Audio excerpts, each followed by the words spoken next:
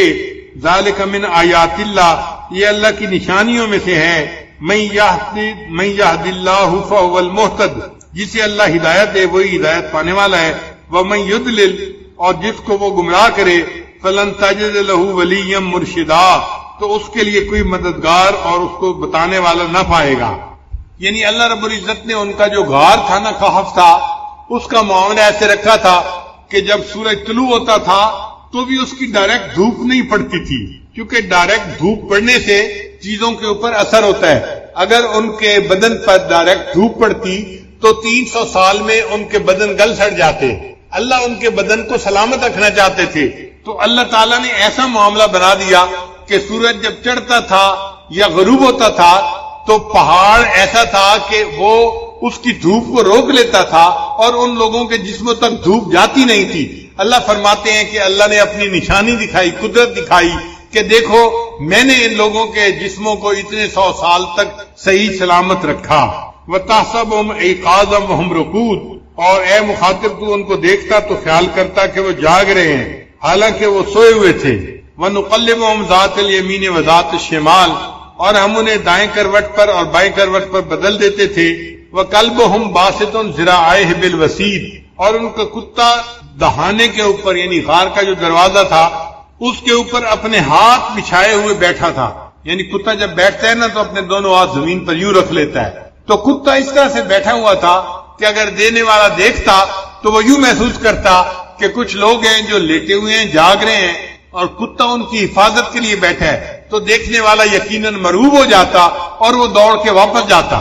اللہ فرماتے ہیں لَوِ اطَّلَعْتَ عَلَيْهِمْ لَوَلَّيْتَ مِنْهُمْ فِرَارًا وَلَمُلِئْتَ مِنْهُمْ رُعْبًا، اگر تو انہیں جھانک کر دیکھ لیتا تو ان کی طرف سے پیٹ پھیر کر بھاگ جاتا اور ان کی وجہ سے تیرے اندر روب بھر جاتا.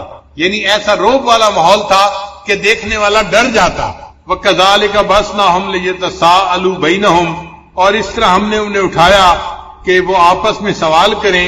قَالَ قَائِلٌ مِّنْهُمْ كَمْ لَبِثْتُمْ، ان میں سے ایک نے جاگنے کے بعد دوسرے سے پوچھا بھئی ہم کتنی دیر سوئے ہیں. وہ سمجھ رہے تھے کہ چند گھنٹے سوئے ہوں گے یا ایک دن سوئے ہوں گے. قالوا لبسنا یوما او بعد یوم، وہ کہنے لگے کہ ایک دن یا ایک دن سے کم حصہ ہم سوئے ہیں. قالوا، پھر بعضوں نے کہا ربکم اعلم بما لبستم، اللہ کو معلوم ہے کہ ہم کتنا سوئے ہیں. فَبَعْثُوا أَحَدَكُمْ بِوَرِقِكُمْ هَٰذِهِ إِلَى الْمَدِينَةِ، بھئی اب تو بھوک لگی ہے لہذا ایک بندے کو بھیجو جو شہر سے جا کے روٹی لے کے آئے تاکہ ہم کھانا کھائیں. کیا تم بحث میں پڑ گئے ہو کہ کتنا سوئے ہیں؟ جتنا اللہ نے چاہا سلا دیا. تو وہ اس بات پر بحث کرنے سے بھی گریز کر رہے تھے. ہماری زبان میں کہتے ہیں پیٹ نہ پئیاں روٹیاں تے ساری گلاں کھوٹیاں. جب پیٹ میں روٹی نہیں ہوتی تو ہر گل کھوٹی نظر آتی ہے. انہوں نے بھی یہی کہا کہ بھئی کس بحث میں پڑ گئے ہو، تم جاؤ بندے کو کہو ایک کھانا لے کے آئے شہر سے. فَلْيَنْظُرْ أَيُّهَا أَزْكَىٰ طَعَامًا، ہاں اس شہر کے کھانوں میں سے دیکھے کہ کون سا کھانا زیادہ پاکیزہ ہے. فَلْيَأْتِ بِرِزْقٍ مِّنْهُ، تو وہ تمہارے پاس اس میں سے کھانا لائے. وَلْيَتَلَطَّفْ، اور بات چیت میں نرمی کرے. وَلَا يُشْعِرَنَّ بِكُمْ أَحَدًا، ایسے کہ تمہارے بارے میں کسی کو پتہ نہ چلے. یعنی خواہ مخواہ بحث مباحثہ نہ کرے، سوال نہ پوچھے.